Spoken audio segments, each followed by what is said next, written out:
Hi everyone, welcome back. ఇవాళ క్లాస్లో మనం బట్ని కంజంక్షన్గా ఎలా యూజ్ చేయాలి, ప్రిపోజిషన్గా ఎలా యూజ్ చేయాలో తెలుసుకోబోతున్నాం. ఈ సెంటెన్స్ చూడండి, షీ స్ట్రాంగ్ బట్ టాల్. ఈ సెంటెన్స్ కరెక్టా, లేకపోతే షీ స్ట్రాంగ్ బట్ షార్ట్? ఈ సెంటెన్స్ కరెక్టా?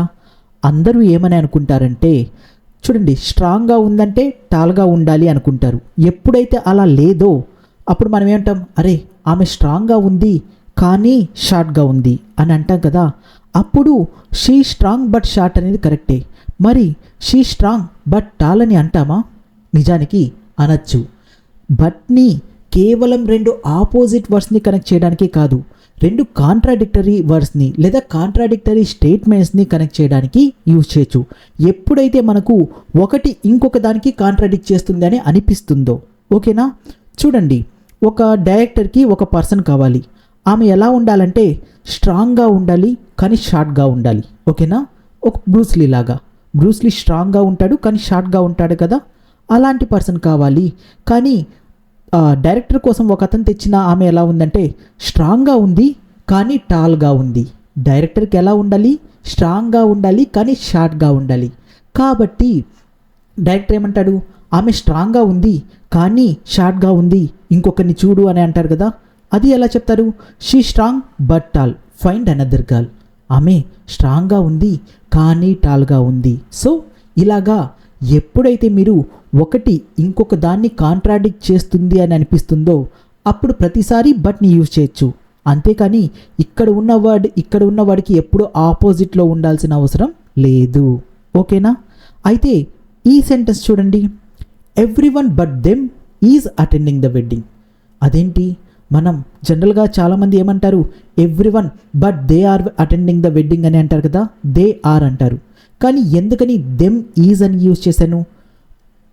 ఎందుకు అంటే ఇక్కడ ఉన్న సెంటెన్స్లో షీ స్ట్రాంగ్ బట్ టాల్లో ఇక్కడ ఉన్న బట్ అనేది ఒక కంజంక్షన్. ఓకేనా? కానీ ఇక్కడ ఉన్న బట్ అనేది ఒక ప్రిపోజిషన్. ప్రిపోజిషన్ తర్వాత ఉన్న వర్డ్ ఎప్పుడు ఆబ్జెక్టివ్ కేసులో రాయాలి. అండ్ అంతేకాదు, దానికి సంబంధించిన వెర్బ్ అనేది ఎప్పుడు సబ్జెక్ట్ని బట్టి చూస్ చేసుకోవాలి. ఇక్కడ సబ్జెక్ట్ అనేది ఎవ్రీవన్ అనేది సింగులర్ కాబట్టి మనం సింగులర్ వెర్బ్ రాసాం. అయితే ఎప్పుడు బట్ని కంజంక్షన్గా యూజ్ చేస్తాం లేదా కంజంక్షన్ అని అంటాం, ఎప్పుడు బట్ని ప్రిపోజిషన్ అని అంటాం, దాన్నే ఇప్పుడు మనం తెలుసుకుందాం. అయితే ఫస్ట్ కంజంక్షన్గా ఎలా యూజ్ చేయాలో తెలుసుకుందాం. చూడండి, మనం ఎప్పుడైనా సరే కానీ, అయినా, అయినప్పటికీ ఇలా అంటుంటాం కదా. నేను అక్కడికి వెళ్ళాను కానీ అది చూడలేదు, ఇలా అంటూ ఉంటాం కదా. అలాగా కానీ, అయినా, అయినప్పటికీ అన్నప్పుడు బట్ని కంజంక్షన్గా యూజ్ చేస్తాం. కానీ కొన్నిసార్లు మనం ఇలా అంటుంటాం, అరే అందరూ వచ్చారా, వాడు తప్ప, లేకపోతే అందరూ వెళ్ళారా, ఆమె తప్ప, ఇలాగా తప్ప, కాకుండా ఇలా అంటూ ఉంటారు కదా. అలాంటప్పుడు బట్ని మనం ప్రిపోజిషన్గా యూజ్ చేస్తాం. ఓకేనా? చూడండి, నేను ఫుడ్ తిన్నాను, అది ఎలా ఉందంటే టేస్టీగా ఉంది, స్పైసీగా ఉంది. ఒకవేళ టేస్టీగా ఉండడం, స్పైసీగా ఉండడం నాకు నచ్చింది అనుకోండి, ఒకదాన్ని ఒకటి కాంట్రాడిక్ట్ చేయట్లేదు. అప్పుడు నేనేమని అంటాను, the food is tasty and spicy. Food టేస్టీగా ఉంది, స్పైసీగా ఉంది అని అంటాను. రెండూ నాకు నచ్చినప్పుడు. అలా కాకుండా టేస్టీగా ఉండడం నాకు నచ్చింది కానీ స్పైసీగా ఉంది అంటే ఒకదాన్ని ఇంకొకటి కాంట్రాడిక్ట్ చేస్తుంది. అప్పుడు మనం తెలుగులో ఇలా అంటాం కదా, ఫుడ్ రుచిగా ఉంది కానీ స్పైసీగా ఉంది అని. కానీ అంటున్నా, నేనేమని చెప్పాను? కానీ, అయినా, అయినప్పటికీ అంటే దాన్ని కంజంక్షన్గా యూజ్ చేస్తాం. ఇంగ్లీష్లో బట్టనే యూజ్ చేస్తాం కానీ ఇది కంజంక్షన్ అవుతుంది అని చెప్పాను కదా. అప్పుడు దాన్ని, ఆ సెంటెన్స్ని ఇంగ్లీష్లో ఎలా చెప్తాం? టేస్టీగా ఉంది అని చెప్పడానికి ఏం చెప్తాం? The food is tasty. కానీ అని చెప్పడానికి బట్ యూజ్ చేస్తాం. స్పైసీగా ఉంది అని చెప్పడానికి ఏం చేస్తాం? ద ఫుడ్ ఈజ్ స్పైసీ అంటాం. సో సెంటెన్స్ ఏమవుతుందంటే the food is tasty but the food is spicy అవుతుంది. కానీ ఒకటి చెప్పండి, నేను ద ఫుడ్ ఈజ్ అని ఎన్నిసార్లు యూజ్ చేశా? 2 టైమ్స్ యూజ్ చేశా. తెలుగులో మనం ఇలాగ 2 సార్లు చెప్తామా? చెప్పచ్చు. చూడండి, ఎప్పుడైనా సరే రెండు సెంటెన్సెస్ని మనం ఒక కంజంక్షన్తో కనెక్ట్ చేసామనుకోండి, అది కాంపౌండ్ సెంటెన్స్ అవుతుంది. కానీ తెలుగులో మనం సింపుల్గా మాట్లాడతాం కదా, అరే ఫుడ్ రుచిగా ఉంది కానీ స్పైసీగా ఉంది, ఫుడ్ని ఒకేసారి యూజ్ చేసాం. అలా యూజ్ చేయాలి అంటే ఏదైతే సిమిలర్గా ఉందో ద ఫుడ్ ఈజ్ ఇవి రెండు సిమిలర్గా ఉన్నాయి కదా. సో ఇక్కడ ఉన్నదాన్ని కొట్టేసి ఇక్కడ ఫస్ట్లో ఒకటి రాయండి సరిపోతుంది, ద ఫుడ్ ఈజ్. నెక్స్ట్ ఏం చేస్తారంటే మిగతా సెంటెన్స్ రాయండి. అయితే ద ఫుడ్ ఈస్ని రాయని అవసరం లేదు, ఎందుకని ఆల్రెడీ ఒకసారి రాసాం కాబట్టి. అప్పుడు సెంటెన్స్ ఏమవుతుంది, the food is tasty but spicy. Food టేస్టీగా ఉంది కానీ స్పైసీగా ఉంది, ఇలా చెప్తాం. ఓకేనా? అయితే చూడండి, మీరు ఎవరైతే టెలిగ్రామ్ వాట్సాప్ గ్రూప్లో జాయిన్ అవ్వలేదో కంపల్సరీగా జాయిన్ అవ్వండి, లింక్ డిస్క్రిప్షన్లో ఉంది. ఓకేనా? ఓకే, ఇప్పుడు ఇంకొక సెంటెన్స్ చూడండి, he answered confidently, he answered wrongly. ఇక్కడ రెండు యాక్షన్స్ జరిగాయి. ఒకటి, అతను కాన్ఫిడెంట్గా ఆన్సర్ చేశాడు కానీ రాంగ్గా ఆన్సర్ చేశాడు. తెలుగులో మనం ఇలా అంటుంటాం కదా, అరే వాడు కాన్ఫిడెంట్గా చెప్పాడు కానీ తప్పు చెప్పాడు అని. దాన్ని ఇంగ్లీష్లో ఎలా చెప్తాం? ఒకటి, కంజంక్షన్ యూజ్ చేసి రెండు సెంటెన్సెస్ని జాయిన్ చేయొచ్చు. ఓకేనా? He answered confidently but he answered wrongly కదా. అయితే ఇంకొకటి ఏం చేయొచ్చు అని చెప్పాను, ఏదైతే కామన్గా ఉందో దాన్ని వరకు రాసేయండి. హీ ఆన్సర్డ్ కామన్గా ఉంది, హీ ఆన్సర్డ్. తర్వాత కాన్ఫిడెంట్లీ ఇక్కడ బట్ పెట్టి ఇంకొకటి రండి, he answered confidently but wrongly. అతను కాన్ఫిడెంట్గా ఆన్సర్ చేశాడు కానీ తప్పు చేశాడు. ఓకేనా? తప్పుగా ఆన్సర్ చేశాడు అని దీని అర్థం. ఇందాక సెంటెన్స్లో చూడండి, ఇక్కడ రెండు ఎడ్జెక్టివ్స్ని కలిపాను. ఒకటి, సెంటెన్స్ మొత్తం రెండు సెంటెన్సెస్ని జాయిన్ చేసినా, లేకపోతే దాన్ని ఒక సింపుల్ సెంటెన్స్లో రాసి రెండు ఎడ్జెక్టివ్స్ని జాయిన్ చేసినా కానీ ఇది కంజంక్షన్ అవుతుంది. ఇక్కడ కూడా రెండు సెంటెన్సెస్ని ఈ మధ్యలో బట్ పెట్టి యాడ్ చేసినా కానీ అది కంజంక్షనే అవుతుంది.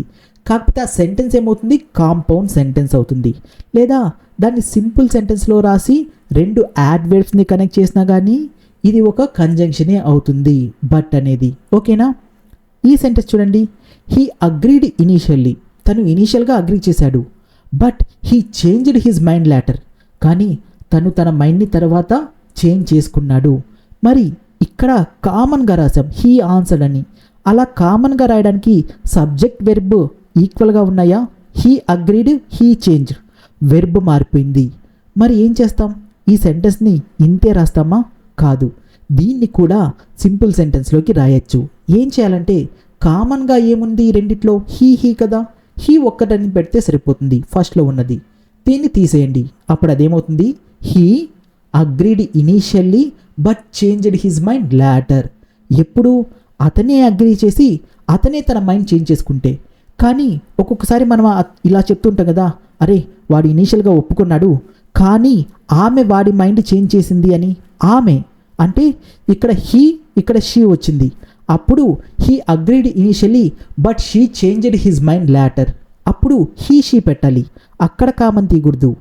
ఎక్కడైతే సబ్జెక్ట్ హీ అనేది, ఇక్కడ ఒక పర్సన్ పేరు పెట్టామనుకోండి, Ram agreed initially but Ram changed his mind later. రెండుసార్లు రామ్ అన్నాం కదా, మామూలుగా అలా అన్న అవసరం లేదు. ఏం చెప్పాలంటే Ram agreed initially but changed his mind later అని చెప్తే సరిపోతుంది.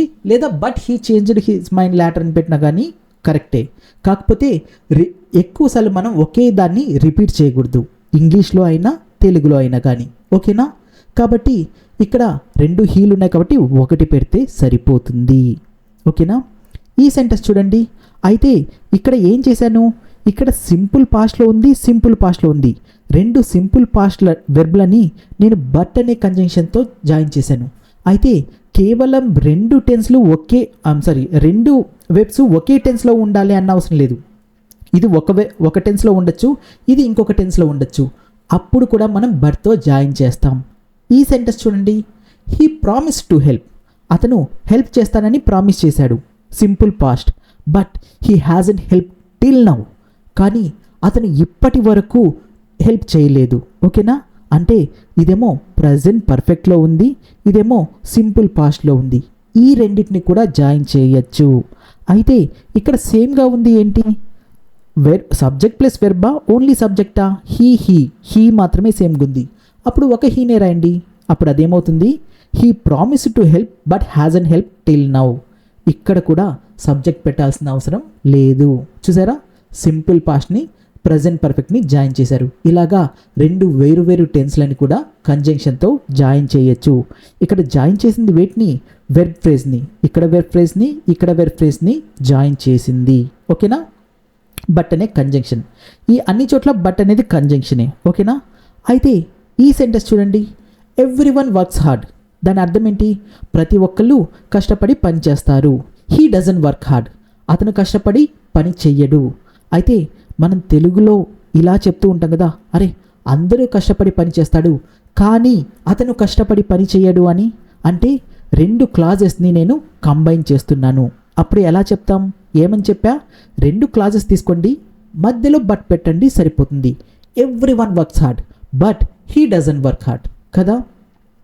ఇందాక వరకు మనం చూస్తే మనం వేటిని జాయిన్ చేసాం, రెండు అడ్జెక్టివ్స్ని జాయిన్ చేసాం, లేదా రెండు అడ్వర్బ్స్ని జాయిన్ చేసాం, లేదా రెండు క్లాజెస్ని జాయిన్ చేసాం. కానీ ఇక్కడ మనం వేటిని జాయిన్ చేస్తున్నాం, రెండు డిఫరెంట్ సబ్జెక్ట్స్ని. Every one, he. వెర్బ్ అనేది నిజంగా సేమే, works hard, doesn't work hard. But అనేది ఏం చేస్తుంది అంటే, అయితే రెండు కాంట్రాడిక్టరీ వర్డ్స్ని, స్టేట్మెంట్స్ని, లేదా ఒక పాజిటివ్ ఒక నెగిటివ్ వర్డ్స్ని లేదా స్టేట్మెంట్స్ని కంబైన్ చేస్తుంది. ఇక్కడ ఏంటిది, వర్క్స్ హార్డ్ అంటే పాజిటివ్, డజంట్ వర్క్ హార్డ్ అంటే negative.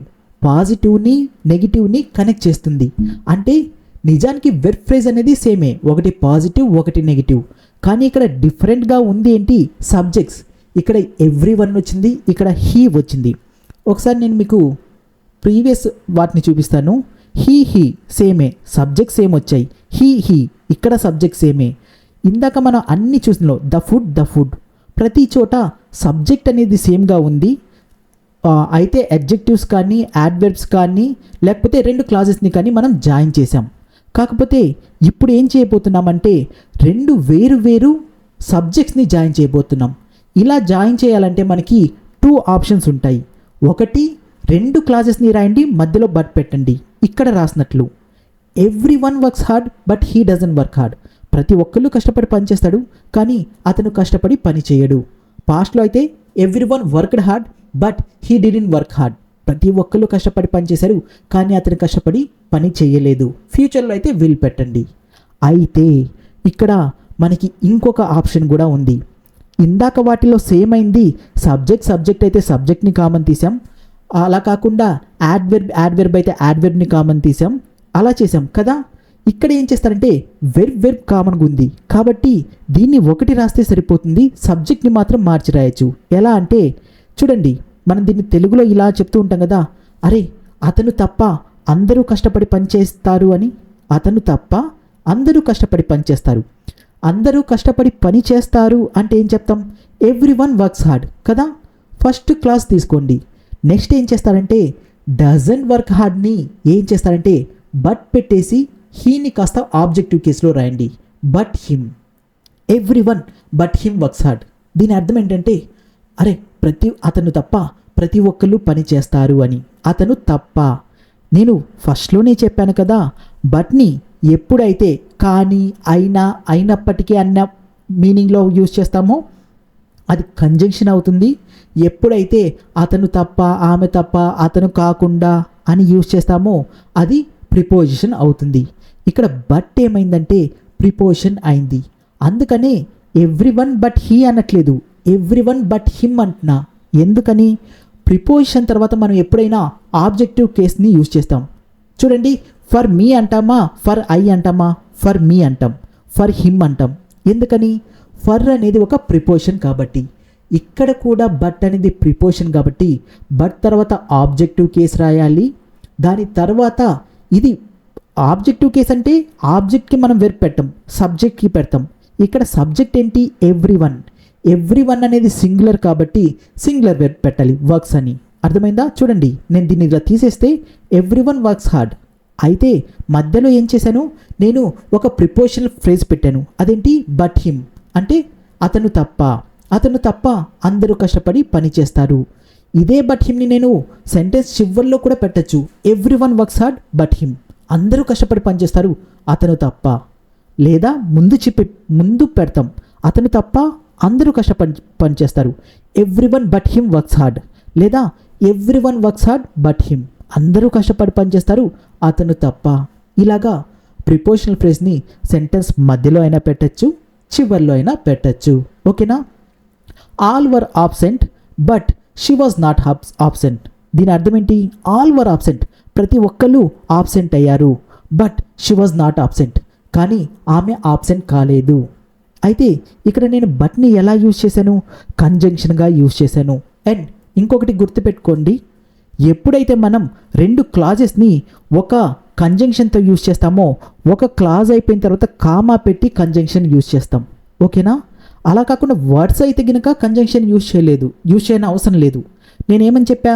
The food is tasty but spicy అన్నప్పుడు నేను అక్కడ కామా పెట్టలేదు. ఎందుకని?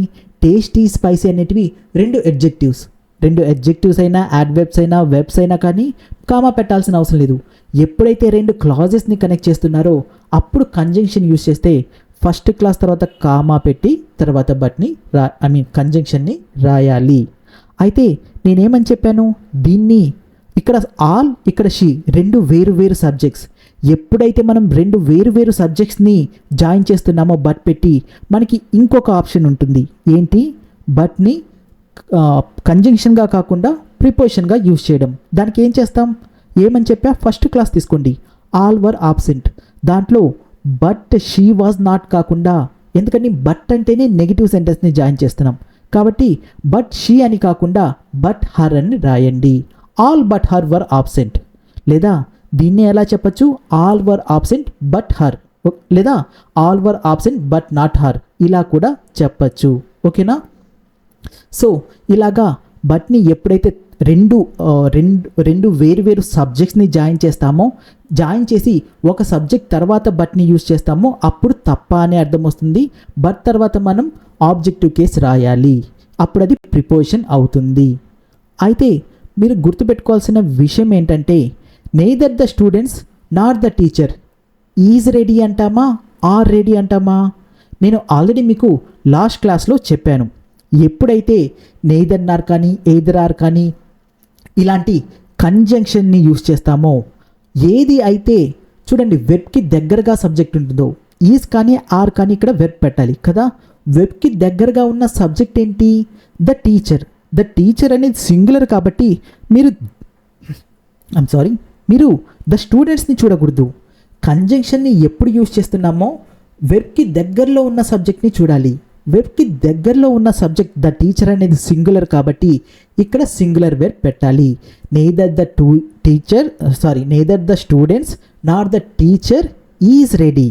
అదే దీన్ని నేను స్టూడెంట్స్ని టీచర్స్ని మారిస్తే neither the teacher not the students, ఇక్కడ స్టూడెంట్స్ అని వస్తే కనుక అప్పుడు ఆర్ యూజ్ చేయాలి. అంటే కంజంక్షన్ని యూజ్ చేసేటప్పుడు ఏది అయితే సబ్జెక్ట్ వెబ్కి దగ్గరగా ఉంటుందో ఆ సబ్జెక్ట్ ప్రకారం వెబ్ని పెట్టాలి. అలా కాకుండా ఎప్పుడైతే మనం బట్ని చూడండి, all the students but the teacher is ready అనాలా, ఆర్ రెడీ అనాలా? నేనేమని చెప్పాను? మీరు రెండు సబ్జెక్ట్స్ని బట్తో జాయిన్ చేస్తున్నారంటే, ఓకేనా, రెండు క్లాజెస్ని బట్తో జాయిన్ చేస్తుంటే దేనికి దాని వెర్బ్ ఉంటుంది. కానీ రెండు సబ్జెక్ట్స్ని బట్తో జాయిన్ చేస్తుంటే బట్ తర్వాత వచ్చే సబ్జెక్టు యాక్చువల్గా అది ఒక ఆబ్జెక్ట్. ఓకేనా, సబ్జెక్ట్ కాదు కేస్. కాబట్టి ఇక్కడ సబ్జెక్ట్ ఏంటి? All the students. కాబట్టి దీనికి సంబంధించిన వెర్బ్ పెట్టాలి. ఆల్ ద స్టూడెంట్స్కి ఈజ్ అని పెడతామా, ఆర్ అని పెడతామా? సింగులరా ప్లూరరా? ప్లూరర్ కాబట్టి ఆర్ యూజ్ చేయాలి. All the students but the teacher are ready అనాలి. ఎందుకని? ఇక్కడ బట్ అనేది ప్రిపోజిషన్, బట్ తర్వాత వచ్చేది ఆబ్జెక్టివ్ కేస్ కాబట్టి ఆబ్జెక్టివ్ కేస్కి మనం వెర్బ్ పెట్టం. ఇదే సెంటెన్స్ని మనం రెండు రకాలుగా రాయొచ్చు. All the students are ready but the teacher is not ready. ఇక్కడ రెండు క్లాజెస్ మధ్యలో బట్ పెట్టాను, ఇది కంజంక్షన్ అయింది. కానీ దీన్ని ఎలా రాయొచ్చు? ఒకటి all the students but the teacher are ready అని పెట్టచ్చు, లేదా all the students are ready but the teacher, లేకపోతే all the students are ready but not the teacher. ఇక్కడ నాట్ పెట్టినా ఓకే, పెట్టకపోయినా ఓకే. ఓకేనా? పెట్టినా పెట్టకపోయినా ఇది నెగిటివ్ సెంటెన్స్ అవుతుంది, రెండు యూజ్ చేయొచ్చు. ఓకేనా? ఇప్పుడు చూడండి, ఆల్ ద స్టూడెంట్స్కి ఆర్ పెట్టామా లేకపోతే ద టీచర్కి పెట్టామా? ద టీచర్ అనేది బట్ తర్వాత వచ్చింది, ఆబ్జెక్టివ్ కేస్, ప్రిపోజిషనల్ క్లాస్ కాబట్టి దానికి ఎలాంటి వెర్బ్ పెట్టాల్సిన అవసరం లేదు. అందుకనే చూడండి, మీరు ఇది గుర్తుపెట్టుకోవాలి. రెండు వేరు వేరు సబ్జెక్ట్స్ని బట్తో జాయిన్ చేసినప్పుడు ఫస్ట్ ఏదైతే బట్కి ముందు వచ్చే సబ్జెక్ట్ ప్రకారం మనం వెర్బ్ పెట్టాలి. ఓకేనా? ఓకే, ఈ ఎగ్జాంపుల్ చూడండి. ఎవ్రీవన్ బట్ హర్ కేమ్ అనొచ్చా? ఇప్పుడే చెప్పాను. దీన్ని విడగొడితే ఏమవుతుంది? Everyone came but she didn't, లేకపోతే everyone came but she did not come. అయితే వెర్బ్ పెట్టచ్చు, పెట్టకపోవచ్చు. ఓకేనా? అంటే ప్రతి ఒక్కళ్ళు వచ్చారు కానీ ఆమె రాలేదు అని అర్థం కదా. మరి అదే ఉద్దేశంతో నేను ఇలా అనొచ్చా? He but her called me అని. నేను ఏం చెప్పాలనుకుంటానంటే he called me but she didn't. Okay, he called me but she didn't. అతను నాకు కాల్ చేశాడు కానీ ఆమె చేయలేదు. ఇలా చెప్పాలి అన్నప్పుడు he but her called me అని పెట్టచ్చా? నిజానికి ఇలా యూజ్ చేయకూడదు. ఇలా but her, but them, but him ఇవి ఎప్పుడు యూజ్ చేస్తామంటే ఎప్పుడైతే మనకి సబ్జెక్ట్ ఎవ్రీవన్, లేకపోతే nobody, anything, anywhere, all, no, none, any ఇలాంటివి యూజ్ చేసినప్పుడు మాత్రమే ఇలాంటి బట్ని ప్రిపోజిషనల్ ఫ్రేజ్గా యూజ్ చేస్తాం. అయితే ఇక్కడ నేను నన్ని హైలైట్ చేశాను ఎందుకంటే దాని మీద నేను ఇంకొక వీడియో చేస్తాను. అప్పుడు నన్ బట్ని ఎలా యూజ్ చేయాలో చెప్తాను. ఓకేనా? ఈ సెంటెన్స్ చూడండి. నోబడీ వాజ్ ఇన్వైటెడ్ అంటే దీని అర్థం ఏంటి? ఎవ్వరూ ఇన్వైట్ చేయబడలేదు. బట్ దే వర్ ఇన్వైటెడ్, కానీ వాళ్ళు ఇన్వైట్ చేయబడ్డారు. ఇక్కడ నేను దే యూజ్ చేశా, బట్ దే యూజ్ చేశా. ఎందుకని? బట్ తర్వాత కూడా దే వచ్చిన తర్వాత దీనికి సంబంధించిన వెర్బ్ ఉంది. దీని అర్థం ఏంటంటే నోబడీ వాజ్ ఇన్వైటెడ్, ఏ ఒక్కరు ఇన్వైట్ చేయబడలేదు. బట్ దే వర్ ఇన్వైటెడ్, కానీ వాళ్ళు ఇన్వైట్ చేయబడ్డారు. రెండు వేరు వేరు క్లాజెస్ కాబట్టి ఈ సబ్జెక్ట్కి వెర్బ్ ఉంది, ఇదొక క్లాస్, ఇదొక క్లాస్. ఇక్కడ బట్ కంజంక్షన్ అయింది. నోబడీ అని చెప్పాను కదా, ఇక్కడ హీనో షీనో వస్తే he but not them was invited అని అన్నాం. కానీ నోబడీ వచ్చింది కాబట్టి యూజ్ చేయొచ్చు. ఏమని చెప్పచ్చు? నోబడీ బట్ దే అంటామా, దెమ్ అంటామా? ఏమని చెప్పా? ఇది చూడండి, రెండు వేరు వేరు సబ్జెక్ట్స్ కదా, నోబడీ, దే. వీటిని మనం బట్తో జాయిన్ చేస్తున్నాం. అప్పుడు ఇది ప్రిపోజిషన్ అవుతుంది. దీని పక్కన ఆబ్జెక్టివ్ కేస్ రాయాలి కాబట్టి దెమ్. కానీ వెర్బ్ దేని ప్రకారం రాస్తాం? Nobody.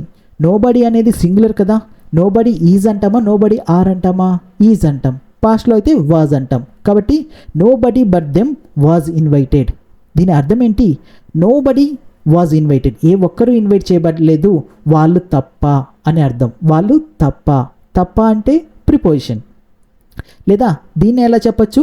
Nobody was invited but them, ఎవ్వరూ ఇన్వైట్ చేయబడలేదు బట్ దెమ్, కానీ వాళ్ళు తప్ప అని అర్థం వస్తుంది. ఓకేనా? అయితే ఇంకొకటి చూడండి, నాట్ బట్. మనం తెలుగులో అప్పుడప్పుడు ఇలా అంటుంటాం కదా, అరే అతను టీచర్ కాదు కానీ డాక్టర్ అని చెప్తుంటాం కదా. ఎందుకని? అతను టీచర్ కాదు డాక్టర్ అనొచ్చు. కానీ ఎప్పుడైతే ఒక పర్సన్ చూడండి, అరే వాడు ఏమన్నా టీచరా అంటే, అరే వాడు టీచర్ కదా, టీచర్ కన్నా ఎక్కువ డాక్టర్ అని చెప్తుంటాం కదా. కానీ అలాంటప్పుడు మనం అరే వాడు టీచర్ కాదు కానీ డాక్టర్ రా, ఇలా సర్ప్రైజింగ్ ఎలిమెంట్ని మనం యాడ్ చేస్తామో అప్పుడు నాట్ బట్ని యూజ్ చేస్తాం. ఇలా చెప్తాం. అతను టీచర్ కాదు అనడానికి ఏం చెప్తాం? He is not a teacher. కానీ డాక్టర్ రా అని చెప్పాలంటే he is not a teacher but a doctor. అతను టీచర్ కాదు కానీ అతను ఒక డాక్టర్. ఇలా చెప్పడానికి మనం నాట్ని బట్ని యూజ్ చేస్తాం. చూడండి, నేను లేజీ కాదు కానీ టైర్డ్ అయ్యాను అని చెప్పడానికి I'm not lazy but tired. నేను లేజీగా లేను కానీ టైర్డ్ అయి ఉన్నాను. He is not lazy but tired. అతను లేజీగా లేదు కానీ టైర్డ్ అయి ఉన్నాడు. ఇలా చెప్తాం. నేను వెళ్ళింది ఢిల్లీకి కాదు హైదరాబాద్కి, కానీ హైదరాబాద్కి అని చెప్పాలంటే నేను వెళ్ళింది ఢిల్లీకి కాదు కానీ హైదరాబాద్కి, కానీ అని చెప్తున్నాను.